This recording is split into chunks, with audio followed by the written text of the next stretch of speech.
Evira on meediatehnoloogia ettevõte, mis tähendab seda, et me aitame meediaettevõtetel nende video ja audio keskkondasid tehniliselt üles ehitada ja teenusena neile siis pakkuda. Et siin Eestis kõige tuntumad tegevused on televisioonilevi ehk siis vabalevi, kus täna on 4 kanalit ja aitame siis ka Elisal teha siis sinna juurde siis kommertstelevisiooni kuskil kokku 35 kanalit. Umbes 75% Eesti raadiojaamadest, FM raadiojaamadest on meie võrgus ja meie teenuse all. Meie kõige suurem mõjuallikas on keskkonnale on ikkagi elekter. Me oleme Eesti üks suuremaid elektritarbijaid. Me otsustasime, et me alustame sellest, et me hakkame ise elektrit tootma. Ja meil 2019 valmis siis Uuemõisa Haapsalu piiril oleva telemasti alla valmis esimene suhteliselt päikeseelektrijaam.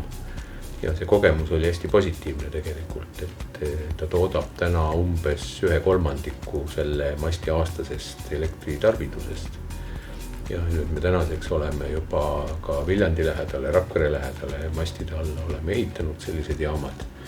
Ja plaan on tegelikult kõik meie 22 masti, mis meil üle Eesti laiali on siis katta päiksejaamadega. Ja see tuuleenergia leping, see on siis alates 2023.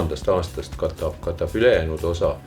Ehk sellega me võiksime öelda, et me oleme nagu oma rohepöörde ära teinud. Ja tänaseks ma võin öelda, et meil on juba esimesed kliendid, kes olid otsustamas meie konkurentide kasuks, aga jäid meie juurde või tulid meie juurde, kuna meil on see rohepöördeprogramm nii tugev ja see läks neile korda. Ma arvan, et kõige suurem motivaator on tegelikult meie keskkond ja meie tulevik.